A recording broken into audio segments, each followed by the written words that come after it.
Maraming nagsasabi guys na ang Mitsubishi Expander ang isa sa mga best-selling MPV on its class dito sa Pilipinas. At totoo yan kasi ever since na nilaunch natin noong 2018 ang Mitsubishi Expander, talagang napakaraming bumili nito at kitang-kita naman natin yan sa mga kalsada natin dito sa Pilipinas. At around 2022-2023, naka-receive tayo ng facelifted version ng Mitsubishi Expander. Pero kamusta kaya ito? Does it have what it takes para labanan yung mga competitors niya like ang Veloz, BRV, Ertiga at iba pa? Worth it pa rin ba kung kukuha ka ng 2024 Mitsubishi Expander GLS ngayong taon? Yan at iba pa sasagutin natin sa video na to. So ready na ba kayo guys? Tara, let's roll!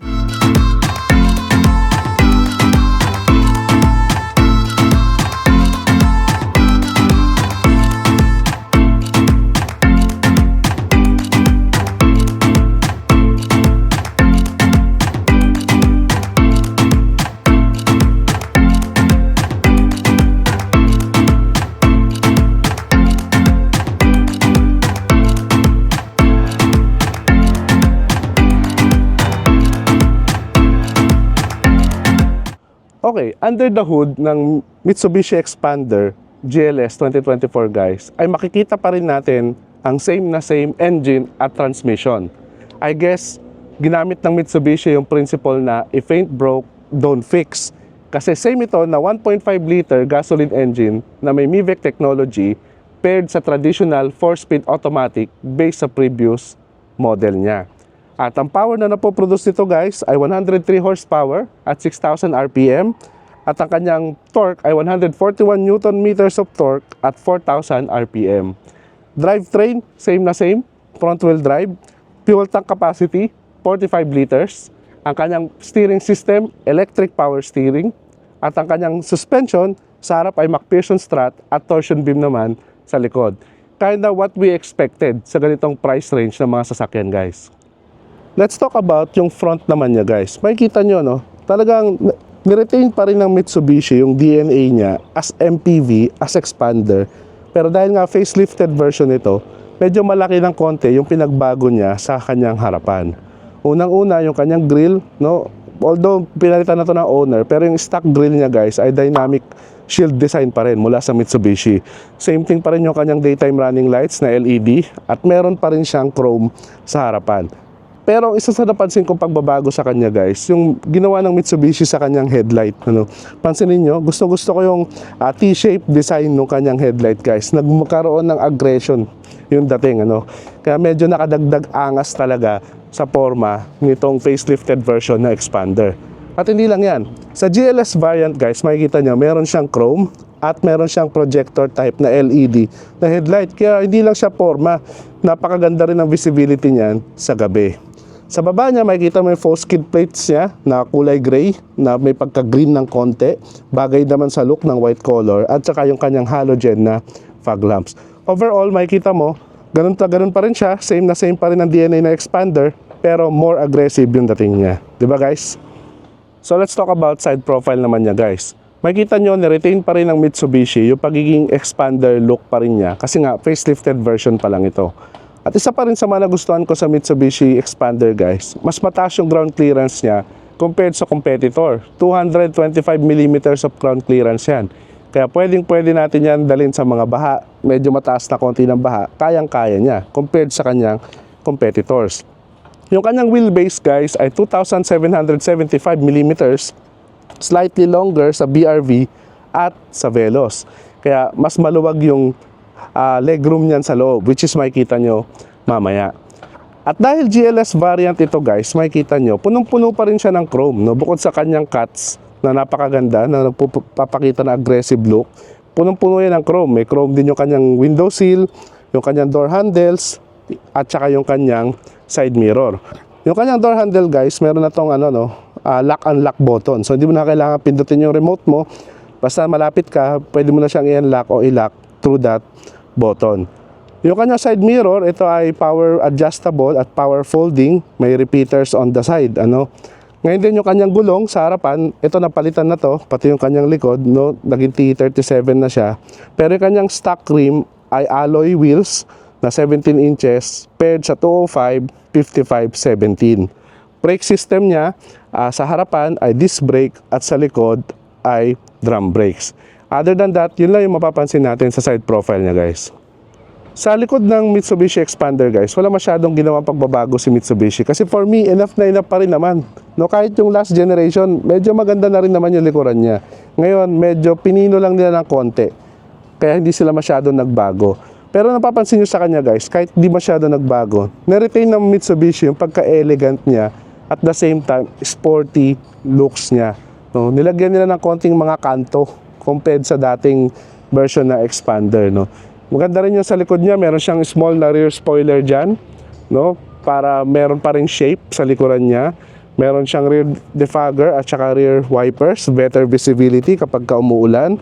Yung kanyang taillight, guys, all LED affairs yan. At ang gusto ko sa kanya, nilagyan nila ng konting kanto, kaya sporty na sporty yung dating. Very very clean yung likod, Expander badging lang na chrome at saka yung kanyang chrome na Mitsubishi badging. Reverse camera nandito at meron siyang full skid plate na nagtatago ng kanyang rear exhaust. Kaya very very clean look siya ngayon.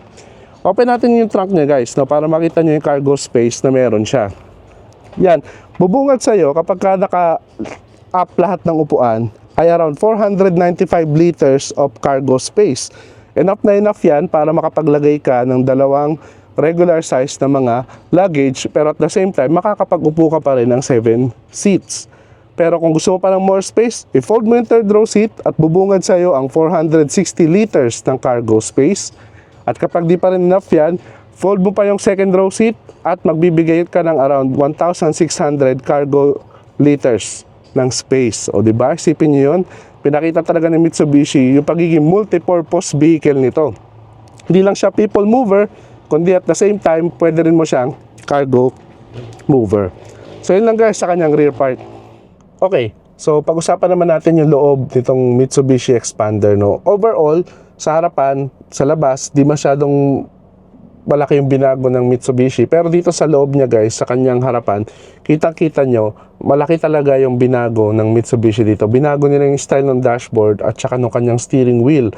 More on, ginaya na nila ito sa design ng Montero at saka ng Triton. So makikita nyo talagang parang unified na yung design. Kaya pag nandito ka at nakasakay ka na ng Montero, medyo familiar yung territory, no, kapag sumakay ka dito sa Mitsubishi Expander.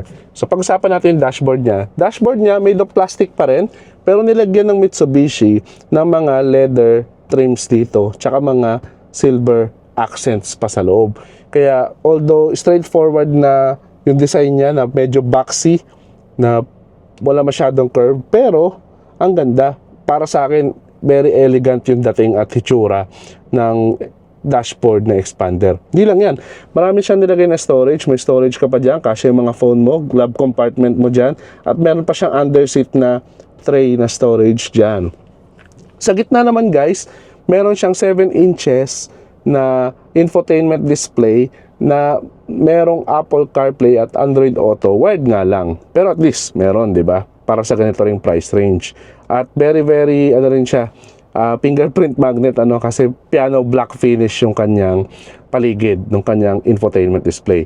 Sa bandang baba may aircon vent siya na very subtle, no? Para nagtatago siya sa loob ng silver trim na ito, which is okay lang, maganda yung design niya. Sa bandang baba yung kanyang aircon controls, hindi siya climate control, pero siya, digital, no? Tsaka very tactile yung buttons, no? Ganda, di ba? Ganun din, piano black din dyan. Kaya fingerprint magnet din yan, guys. Meron din storage din sa bandang baba. Ganyan yung kanyang 12-volt socket at saka USB port. Dito sa kanyang shifter, guys, meron na naman piano black. Siguro gusto talagang pakita ng Mitsubishi na elegant yung dating ng Expander sa loob. Pero yun nga, busy area kasi to, guys, tsaka doon. So medyo prone talaga siya sa fingerprint. Ito yung kanyang shifter, meron na rin siyang electronic parking brake at brake hold function. Meron cup holders dito at armrest sa gitna. Dito naman tayo ngayon, guys, sa kanyang gitna, yung kanyang instrument panel, yung kanyang panel gauge, parang Montero Gen 3, no? May dalawang analog gauge, yung speedometer mo, tsaka yung tachometer mo. Sa gitna yung iyong trip computer, no? Nandyan na rin yung fuel gauge, tsaka yung temperature gauge mo. Sa nagustuhan ko sa kanya, guys, yung kanyang steering wheel, ang ganda, leather, 3 spoke, tas yung texture iba-iba, kaya hindi ka magsasawang hawakan siya. Masarap sa feel, ano. Dito mo na makikita yung cruise control mo, which is very good, no, kasi ito lang ang merong cruise control sa kanyang class, kaya very good yan, Mitsubishi. At sa kaliwa yung kanyang multimedia controls. Mini ano talaga, no, Montero Gen 3 naman yung datingan, o Gen 4, Montero Gen 4, at saka latest Triton yung datingan ng kanyang steering wheel. Telescopic, tsaka ano to, tilt adjustment, ano guys. Sa bandang gilid niya nagpapatuloy yung leather trim, no? Andyan pa iba pa mga switches niya. At ganun din sa kanyang sidings, makikita mo, meron pa ring leather combination, may silver accent, at medyo may ano siya rito, parang carbon fiber design, pero hindi yung carbon fiber, plastic lang yan. Pero bagay, no? Kahit marami siyang mga texture o mga accents dito, bagay pa rin sa kanyang dashboard. By the way, yung kanyang upuan pala guys, naging leather na kasi, pinaleather ng may-ari. Pero ano to, may bolstering siya. Yan, kitang-kita nyo. No? At ramdam nyo rin kapag ka nakasakay kayo. So, may enough pa rin na nakahawak sa likod mo habang nagdadrive ka. So, kahit mag-cornering ka ng konti, kitang-kita mo pa rin. O ramdam na ramdam mo pa rin na supported ka ng upuan nito. So, yun lang ano guys, yung makikita natin dito sa first row niya. Okay, let's talk about second row seat naman niya guys. Ang una ko napansin sa kanya, legroom, napakaluwag kasi nga mahaba yung wheelbase niya ng konti, so maluwag yung legroom niya, yan, no? Nasa around 4 to 5 inches yan na space meron, at ito naka-adjust to sa akin driving position na 5'6", no? So napakaluwag, hindi lamang legroom guys, headroom din, tinan nyo, yan, no? Diba? Meron tayong around 4 inches siguro yan na headroom para sa isang 5'6" na tao na kagaya ko. Di lamang yan, pinuno rin to ng Mitsubishi ng amenities na enough naman, ano? Pakikita mo yan, no? Meron siyang cup holders dito para sa passengers mo. Meron din siyang charging ports, USB-A tsaka Type-C sa bandang baba. Meron din siyang vents, fan vents, no, na 4, kaya sigurado ka makakaabot yan hanggang sa likod, yung air mula sa harapan. At kasya ba yung tatlo rito sa gitna? Kasyang-kasya guys, no? Yung average size na adults, kasya, kasi maliit lang din yung kanyang tunnel, kaya hindi masyadong hirap yung third person na uupo dito sa second row seat. So overall, maluwag siya, no? Enjoyable kapag ka dito ka sumakay sa second row seat na expander. Ngayon tingnan natin yung third row seat niya. Okay guys, so dito naman tayo ngayon sa ating third row seat, no? As you can see, hindi ko na sinara tong upuan kasi di na ako kasya talaga, no? Medyo masikip, tama yung tuhod ko, banggang-bangga na sa sandalan ng second row seat. So medyo kulang talaga sa space, which is kind of expected naman natin sa mga ganitong sasakyan, sa mga MPV. Minsan nga mga SUV pa, maliit talaga yung third row seat. So what more sa mga ganito pang size, kaya given na yun. So pero kung bata siguro sasakay mo rito or mga maliliit na adults, okay lang, no? May space pa rin naman sila. Pero other than that, napansin ko naman, hindi naman din tinipid ng Mitsubishi sa amenities dito. Meron pa rin cup holders dito, may mga storage pa rin, no, merong ample amount ng window. Meron din, may cup holder din dito sa kabila, at may 12-volt socket din dito. Kaya kung sino man yung uupo dito, hindi naman sila nawalan. Space lang siguro, pero hindi sila nawalan, nagkulang ng mga amenities pa rin dito. So yun lang guys, dito sa third row seat niya. Okay guys, so pag-usapan natin yung driving performance nitong Mitsubishi Expander. Well, una mo mapansin sa kanya, yung kanyang engine. I think maganda yung pagkaka-pair ng Mitsubishi sa engine niya at saka sa 4-speed traditional automatic niya. Kasi responsive siya, no? I guess kaya siguro hindi inaalis ng Mitsubishi yung 4-speed automatic because of that. Responsive siya, konting tapak mo lang, bibigay niya talaga yung gusto mong speed. No, kung gusto mo mag-pick up ng speed, madali siya mag-pick up rather than sa ibang mga CVT, no? Kaya kudos sa Mitsubishi, no? Kahit medyo aging na yung 4-speed automatic, nilagay pa rin dito, pero yun, nakakatulong siya sa response, pagiging responsive, no? Kaya medyo nakaka-enjoy din siya driving, kasi responsive siya guys. Kaya yung engine na bibigyan ng justice, no? Kahit medyo maliit ng konti, 1.5 liters, tapos naturally aspirated, parang di nababawasan yung burden sa engine because sa help tong transmission. Yan, diba? So nabibigay niya, braking, yan, ang lakas yung braking niya, kahit drum brakes lang yung likod, di siya disc brakes all the way. Talagang malakas yung power ng braking niya. Steering wheel, electric power steering to. So expected natin kung ano yung mga expected typical na performance ng electric power steering. Malambot sa mabagal, medyo nag-i-stiff kapag bumibilis na. So yun, ganun pa rin expectations natin sa kanya. Field of view guys, napansin ko sa kanya, para ka nagda-drive talaga ng malaking sasakyan. Yun yung effect pag nasa loob ka sa kanya.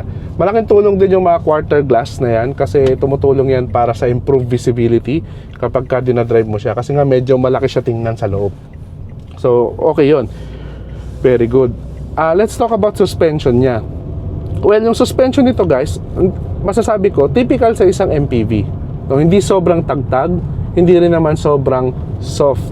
Pero napansin ko sa kanya guys, leaning siya sa softer side compared sa tagtag. Kasi yung Ertiga medyo matagtag talaga medyo stiff yun. Given na parehas yan ang klase ng suspension, McPherson strut tsaka torsion beam. Pero ito, a lot much better than Ertiga. Pero syempre, mas improve pa rin ng konti, o mas maganda pa rin ng konti for me ang Veloz. Konti lang naman, konting-konti lang. So more on nasa softer side siya compared sa competitors. Yun yung nagustuhan ko rin dito sa Xpander, no? Acceptable yung kanyang suspension. Di rin natin masabi sa wheels, no? Kasi wheels na naman pinalitan, yung gulong niya stuck pa rin. So ganoon pa rin dapat yung feel ng suspension nito, kahit stuck pa rin yung mags ng Xpander na kukunin ninyo. Now let's talk about fuel consumption. Well, sa highway, no, kapag hindi ka masyadong aggressive driver, no, mga 90, 100 kilometers per hour lang takbo mo, kaya nito mag-produce ng 16 to 18 kilometers per liter, which is pretty acceptable, pretty spectacular na para sa ganito, no? Yung engine niya hindi naman kalakihan, tas medyo may bigat din siya, acceptable na yon. Sa city, no, kapag naipit ka sa traffic, as low as 7 kilometers per liter, pero kapag nag-improve na yung traffic, kaya nito hanggang 10 kilometers per liter, which is pretty normal na yon. Okay na rin yon, no, given na kasi yung transmission niya 4-speed automatic, no, okay lang yon, normal lang yon para sa akin, acceptable na rin yon kahit sa city driving. Ngayon, let's talk about NVH. NVH siya guys, medyo maingay yung engine, yan, wala na kapag pag binomba mo, nasa 2,200 and up RPM, naririnig mo talaga yung engine niya. Road noise, hindi masyado, acceptable. Tire noise, hindi rin masyado unless sobrang bilis mo. Yun yung napansin ko sa kanya. So, overall, driving comfort, okay naman, no? Dynamics, okay din. May konting body roll din, syempre. Normal sa laki niya. At air conditioning, guys. Napakaganda ng air conditioning nito. Napakainit ngayon, pero napapalamig niya yung cabin natin. Which is, I guess, dahil nung nagkaroon sila ng joint venture ng Nissan, di ba? So, siguro lang, no? Not 100% sure, nagamit niya yung air conditioning ng Nissan. Kaya ganun na rin kalamig yung sa Xpander. So, yun lang guys. Ano yung napansin ko sa kanya while driving this Mitsubishi Xpander.